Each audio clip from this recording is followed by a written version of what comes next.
Obviously, by 28, 30 minutes,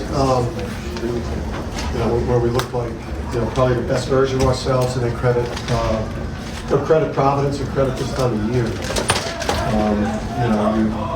You stop playing for a little bit, we'll get a little bit sloppy. Obviously, the live ball turnovers, it's kind of been the thing I've harped on. That'll be an issue that could prevent this team from really achieving great things. 21 assists is great, but the 18 turnovers really allowed them back in the game. But I thought it was, they weren't going to go away quietly, not with the atmosphere, not with the Providence program and the pride they have and what they do. So, obviously excited to get a chance to play the regular season championship. Raise your hand for questions. Mike, right over here. Let's get the microphone to you. Andre, could you just compare and contrast the emotions you're feeling, what you're feeling about the situation as you're building that lead up toward 25-26, then the emotion and everything you're feeling and what you're trying to express to your teammates as you're trying to hold it together when it's cut to 5? Really just trying to stay with an even keel and just really lean on my teammates when it's tough. So like when I was turning the ball over, I was looking at Hawk and looking at Tristan, and they was picking me up, and I was trying to pick them up as well. So just trying to stay together regardless of what's going on. First row over here.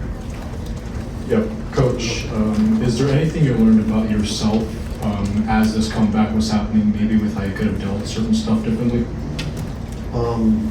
Yeah, I think a technical foul might have been really bad, or that might have happened in the past based on, I thought that what got them back in the game was our sloppiness with the ball, and then, also us fouling, and then our inability to, really shoot a free throw in the game.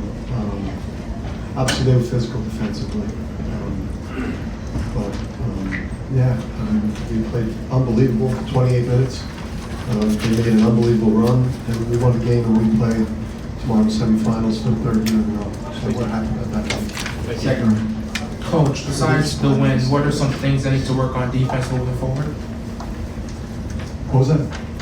Coach, what are some things that need to work on defense moving forward? Yeah, we were elite defensively in the first half, 29%. We held them to 1 for 9 from 3.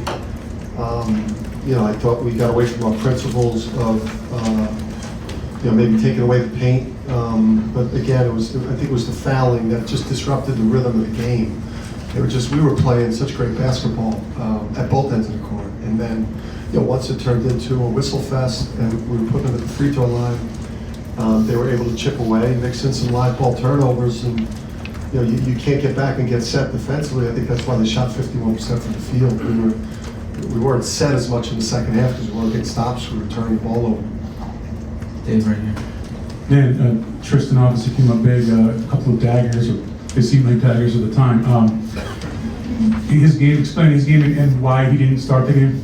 Yeah, just I think in terms of the starting piece, our culture is really important. The way it's a big responsibility in terms of all the things that you do. And just felt like a small message needed to be sent to Tristan and Naheem. Normally is the first guard off the bench, and he was the last guy in the rotation. So whether you play for the Big East Tournament or a regular season game, you got to have principles and try to teach some larger lessons. And usually when players are put in that situation, they have a bad game, and because of the distraction that goes on with that. And I was just blown away by his mental toughness tonight and being able to put that behind him and perform at a high level. Coach, Alex didn't have the best first half, but in the second he really turned it around, hit that big shot with a minute left. Can you just talk about how he's able to... Excuse me for a second, I'm sorry. Just get the phone out. Just turn it over, please. Whose phone is that? Thank you. What song was that? Thank you, John. Okay, all right, let's get back to questions, please. Joe. Can you just speak on Alex's ability to kind of stay even keeled with the in those clutch moments? Yeah, he had some tough calls against him that put him in foul trouble. Alex has been one of the best freshmen in the country the whole year. He's basically started every game on a team that has played a top 10 type of season, right, from full body of work. And we're worse when he's not in the game because of everything he does for us from the offensive end, the cerebral, and he's a much improved defensive player. So we don't function as well offensively, and that played a big part in Providence making the run when he was in foul trouble in the second half. He's been that valuable. He's been that valuable of a freshman in the Big East this year. Second round. Hi, thank you. Coach, I just wanted to ask about Lama Sanogo specifically, because watching that game, he specifically down low in the paint, he was pretty unstoppable. I just wanted to get from your perspective as a coach what you saw from him and what it is that just makes him go. Yeah, it had to be a workman-like performance from Adama today. You guys all right? It had to be a workman-like performance from him today because Croswell's one of the best low-post defenders in the country. He gets incredible leverage. He makes it really, really hard to score one-on-one in the post. So Adama, we needed defense from him. We needed him to get on the offensive glass. We needed him rolling in the ball screen game and creating open threes for teammates. Obviously, this wasn't the type of matchup where we could throw it into the big fella as much as we'd like, but I thought he was efficient. Gavin in front. Andre, it seemed like every loose ball and rebound you really had to fight for. What was it like out on the court during that game? It's just desperation. In these moments, it's like you got to leave the ball on the line, the rest of going home. So I think both teams really brought that edge, and that's what it was, really desperation. Well, Adam. Dan, you had your parents right there, right next to you. What's that like for you, and what's it like for your dad, and just hearing your feedback after the game? Yeah, I thought they were all too close. He was trying to whisper stuff. When the run was going, he was trying to whisper some things, get this guy out, call a timeout. I could hear him moaning and groaning. I just thought they were too close.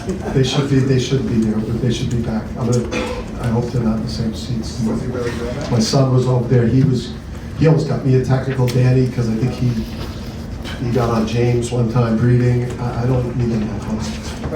Ralph, over here. For either of the guys, as that lead is sort of is whittling down, again, for either player, you're trying to stay composed. Do you feel a little nervous? Do you feel rushed as they're pressing and that lead is coming down? I mean, you gotta stay composed in situations like this. I mean, playing for a championship, you gotta stay composed. I mean, they did a great job coming back. Played hard. They pieces of our mistakes. So you just gotta stay composed in that situation. Stay with your team, stay in that tight huddle, and just believe. So. Please go last question, Joe.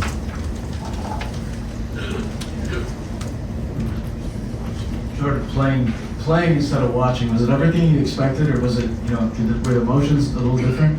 I mean, absolutely everything I expected. Last year, I got to really go for it. Watching it, but playing it is totally different. I mean, it's very exciting. Just feel the energy in the crowd. It's really loud in there. So, it is amazing.